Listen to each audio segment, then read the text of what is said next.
give us a sense of Citadel EHS's mission focus, the scale and scope of the business, and paint the picture for our audience and what Citadel is up to these days. Okay, so we are an environmental health, safety, and sustainability consulting company. That's what we do.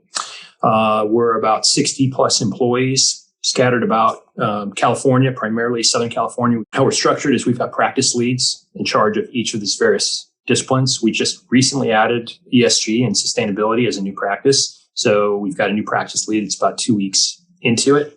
Our organizing principle is providing environmental health, safety, and sustainability for the life cycle of real estate and business. That's why we do all of the things that we do, is so that we can support our clients primarily in the built environment, in managing the risk, reputation, and so forth.